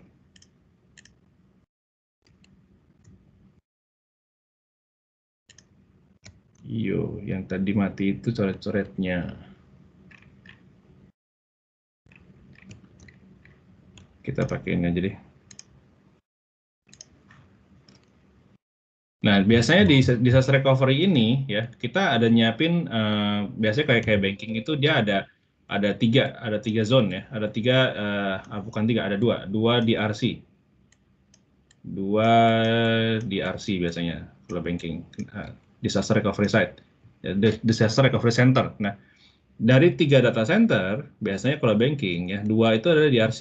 Satunya production. Tujuannya apa sih? Kalau sampai ada apa-apa di zone primary-nya, di zone yang pertamanya, dia masih punya 2 zone lagi, gitu. Ya. Bahkan di OJK itu mewajibkan bank itu harus punya 3 ya. 3 itu 1 primary, 2 DRC. 1 DRC di propertinya sendiri, 1 DRC lagi di propertinya pihak ketiga. Tujuannya apa? Kalau sampai propertinya dimiliki sama bank itu kenapa-napa semua, dia masih punya properti ketiga yang tidak diketahui oleh orang lain. Ya. Nah, tujuannya apa ya? Tujuannya ini ya, jangan sampai bank itu bermasalah sehingga terjadi masalah finansial. Biasanya bank itu sangat-sangat sensitif kan, transaksinya nggak boleh berhenti kayak gitu ya. Jadi dia harus dia harus bisa running 24/7, nggak boleh downtime gitu. Kecuali, tapi walaupun itu tetap ada downtime ya bank, di jam 11:30 sampai jam 1 biasa rata-rata bank ada konsolidasi, semua transaksinya freeze ya. Tapi itu bukan downtime, tapi dia memfreeze semua transaksi karena dia harus mengkonsolidate ya. Most essential element of recovery redundancy apa aja? Provide recovery from loss of data. Ya, ini melakukan apa? Backup, ya kan? Kita backup datanya dengan rutin sehingga kalau sampai kenapa-napa pun kita hanya loss sampai dengan data terakhir di backup. Ya. Ideally, all important data should be available offsite. Ya. And update as often as possible. Jadi sesering mungkin. Kalau bisa nggak ada downtime dalam backup, kita coba aja jam 12 siang backup kayak gitu. Jadi nggak 1 hari full, misalnya. Ya. Can use batch encrypted remote backup ya. Jadi ini bisa, biasanya kalau di RC ini biasanya dari primary-nya pindah ke dia itu pakainya incremental backup. Biasanya incremental backup tuh dia hanya send deltanya saja. Ya, tapi dia nge-sync gitu ya. Dia nge-sync tiap berapa menit biasanya kayak gitu. For critical situation, a remote host site that is ready to take over operation is instantly can be created ya. Jadi kalau ada di RC ini primary-nya ini masalah mati gitu ya. Dia langsung pindah ke sana itu dalam waktu hitungan menit. Jadi itu jangan cepat dia bisa recovery gitu ya. Kalau misalnya kita ngomongin hardware, saya biasanya ngebawanya ke virtualization. Coba. Kita ngomong hardware biasanya backup paling gampang adalah ini virtualization. Nah, tradisional versus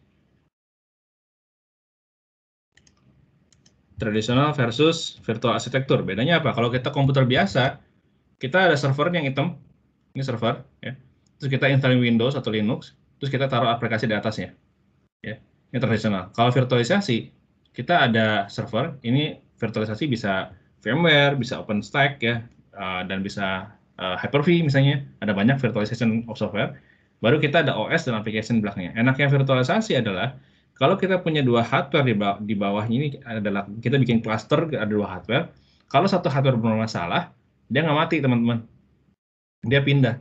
Kalau kita ngomong physical struktur, hardware ini mati, komputer laptop kita mati, dia mati, nggak bisa diakses. Datanya juga nggak bisa dibuka, gitu kan? Kita harus benerin dulu, atau harddisknya kita cabut, pindahin servernya, setting lagi, baru bisa nyala. Tapi kalau di virtualisasi dia bisa dengan mudah dia nyala. Gitu ya. Coba ini ada, nah dia gini nih. Ini sistem backupnya ya. Jadi kita punya 3 physical server yang connect ke shared storage disebutnya. Ya. Data ini semua ada di storage, tapi compute power sama memorinya ada di physical server. Ya. Jadi kelebihannya dia adalah kalau misalnya physical 2 ini masalah, dia akan mendistribusi load ke physical 1 dan physical yang lain. Gitu. Karena datanya di sini. Sedangkan storage sendiri, zaman sekarang, storage ini sudah ada high availability-nya. Power supply-nya sudah 2, kalau disknya ada corrupt sampai 3, dia masih bisa running, gitu ya. Dia masih bisa, dia tinggal replace, dan dia biasanya hot plug, ya. Storage zaman now itu hot plug. Storage server deh. Nah, dia kayak gini bentuknya deh. Aduh, jangan yang jualan. Ini deh.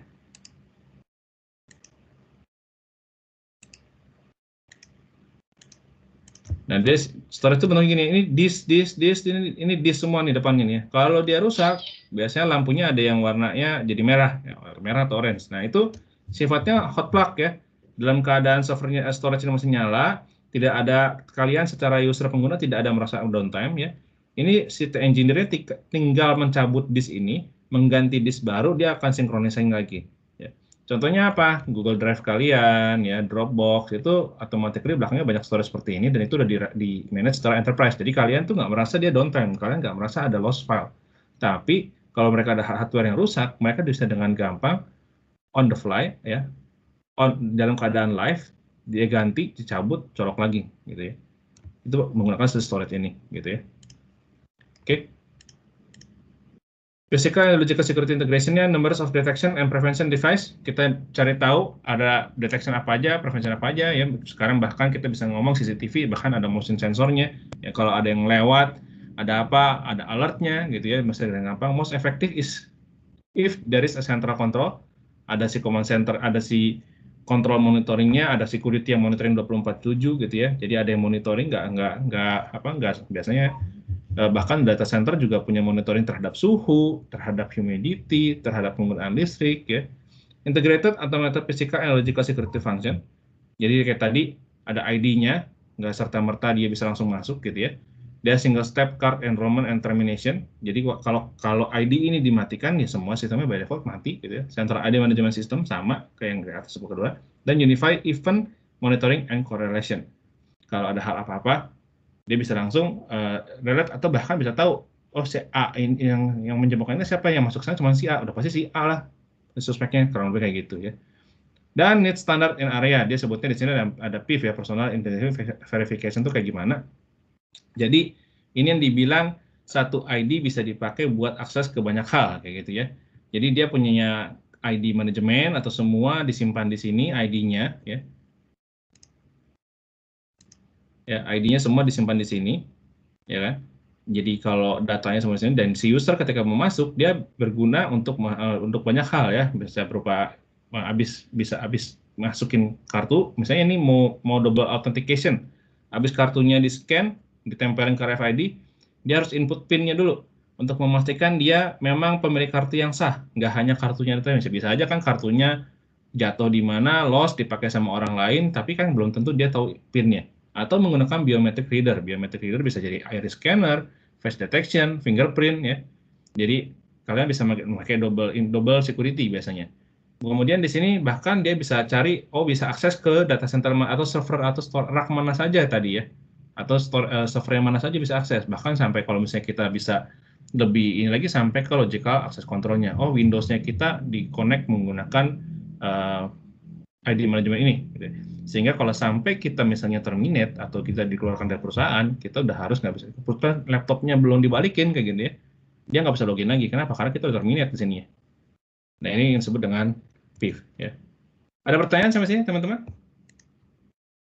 Atau sobat tahu kecepatan? Ini implementasinya PIV ya. Jadi kalau kita menggunakan PIV itu bisa kemana-mana. Biasanya PIV kayak di BINUS kita ada menggunakan Active Directory. Jadi kalau mahasiswa diberhentikan sepihak atau mahasiswa nggak sampai alumni, biasanya kita matiin si Active Directory-nya by default. Dia nggak bisa akses emailnya ya, kecuali kalian alumni kayak gitu. Atau karyawan BINUS gitu, karyawan BINUS atau dosen terus dia keluar gitu ya. Nah biasanya di Active Directory ini kita matikan ya teman-teman ya. Yang di sini ya, Active Directory kita matikan datanya, basically dia udah nggak bisa pakai yang lain, nggak bisa masuk komputer, udah nggak bisa kayak gitu ya, dia udah kejaga. Ya, dia jadi centralized ID-nya. Walaupun kita belum ideal ya, belum semua connect ke sini, belum di BINUS, masih baru sebagian aja, belum semua. Harapan kita ke depannya semua udah ke sini, kayak gitu ya. Oke, ada pertanyaan teman-teman? Pertanyaan? Aman nih, aman? Aman. Masih belum ada kayak Ini gitu. pertanyaannya di luar konteks sih Pak, cuman pengen tahu aja kalau kita alumni emang emailnya masih bisa kita pakai atau enggak Pak? Masih. Oh, masih. Jadi 50 GB email itu waktu kalian alumni masih bisa dipakai, bahkan Office 365 masih bisa kalian pakai. Kecuali BINUS putus kontrak sama Microsoft ya. Oh, oke. Terima kasih Pak. Selama ini sih kayaknya enggak ya, kita udah berapa tahun sama Microsoft, bahkan disupport terus sama Microsoft. Oke. Ada lagi pertanyaan yang lain? Coba saya cari dulu yang nah ini dia.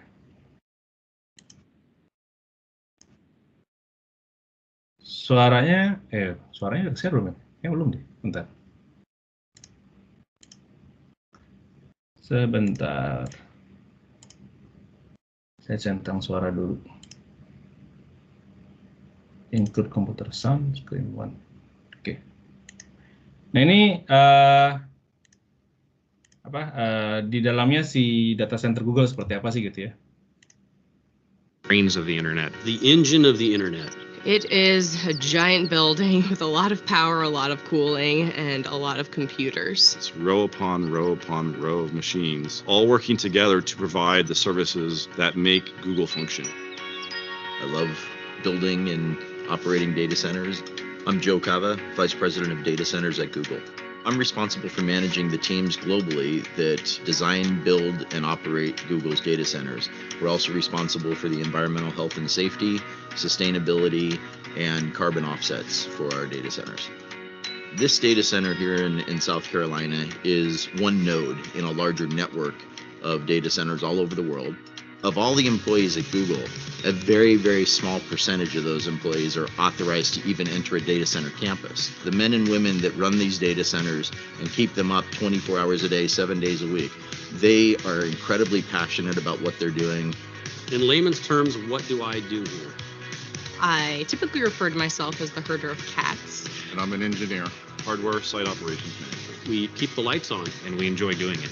And they work very hard. So we like to provide them a fun environment where they can also play hard as well. We just went past the 3 million man-hour mark for zero lost time incidents. 3 million man-hours is a really long time, and with the number of people that we have on site, that is an amazing accomplishment. I think the Google data centers really can offer a level of security that almost no other company can match. We have a information security team that is truly second to none. You have the expression, they wrote the book on that. Well, there are many of our information security team members that have really written the books on best practices in information security. Protecting the security and the privacy of our users' information is our foremost design criteria. We use various layers of higher level security the closer into the center of the campus you get. So just to enter this campus, my badge had to be on a pre-authorized access list. Then to come into the building, that was another level of security. To get into the secure corridor, which leads to the data center, that's a higher level of security. And the data center and the networking rooms are the highest level of security. And the technologies we use are different. Like for instance, in our highest level areas, we even use underfloor intrusion detection via laser beams. So I'm going to demonstrate going into the secure corridor now. One, I have to be on the authorized list with my badge. And then two, I use a biometric iris scanner to verify that it truly is me. Okay, here we are on the data center floor. The first thing that I notice is that it's a little warm in here. It's about 80 degrees Fahrenheit. Google runs our data centers warmer than most because it helps with the efficiency. You'll notice that we have overhead power distribution. Coming from the outside yard, we bring in the high voltage power, distribute across the bus bars to all of the customized bus taps that are basically plugs where we plug in all the extension cords. All of our racks don't really look like a traditional server rack. These are custom designed and built for Google so that we can optimize the servers for hyper efficiency and high performance computing. It's true that sometimes drives fail and we have to replace them to upgrade them because maybe they're just no longer efficient to run. We have a very thorough end-to-end chain of custody process for managing those drives from the time that they're checked out to the server till they're brought to an ultra-secure cage where they're erased and crushed if necessary. So any drive that can't be verified as 100% clean, we crush it first, and then we take it to an industrial wood chipper where it's shredded into these little pieces like this. In the time that I've been at Google for almost 6.5 years now, we have changed our cooling technologies at least 5 times. Most data centers have air conditioning units along the perimeter walls that force cold air under the floor that then raises up in front of the servers and cools the servers. In our solution, we take the server racks and we butt it right up against our air conditioning unit. We just use cool water flowing through those copper coils that you see there. So the hot air from the servers is contained in that hot aisle. It raises up, passes across those coils, where the heat from the air transfers to the water in those coils, and then that warm water is then brought outside the data center to our cooling plant, where it is cooled down through our cooling towers and returned back to the data center, and that process just repeats over and over again. To me, the thing that amazes me about Google and the data centers is the pace of innovation and always challenging the way we're doing things. So when people say that innovation in a certain area is done, that we've kind of reached the pinnacle of what can be achieved, I just laugh. Oke, di sini bahkan kalian lihat di jauh ya, dia pakai skuter buat jalan gitu ya. Dan yang tadi di sini ada hard disk. Dia kenapa ya hard disk yang walaupun ini sudah rusak diganti yang baru sama dia di destroy ya dan di-shredded sampai kecil-kecil seperti ini. Itu karena data di piringan disk itu walaupun dia bad sector masih bisa dibaca ya teman-teman. Makanya hard disknya benar-benar dihancurin ya. Dia tidak jual lagi. By the way, di Indonesia banyak yang suka jual hard disk bad sector masih dibeli ya. Itu yang dicari datanya ya teman-teman ya. Jadi kalau kalian punya hard disk kalau merusak, kalau di situ memang ada data sensitif yang seharusnya tidak boleh dilihat sama orang lain, sebaiknya sih dihancurin ya, nggak dijual lagi. Oke, begitu juga dengan hard disk yang sifatnya hard disk yang masih bekerja.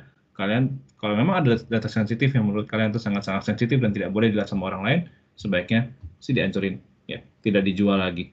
Oke. Saya kira ini aja sih di yang physical infrastruktur. Ada pertanyaan teman-teman? Ini sudah habis ya harusnya terakhir ya. Ada pertanyaan teman, pas kita di 2.30, absensi juga saya sudah lakukan. Mungkin dari teman-teman ada pertanyaan, ada apa gitu selain pertanyaan? Tidak ada? Kayaknya belum, Pak.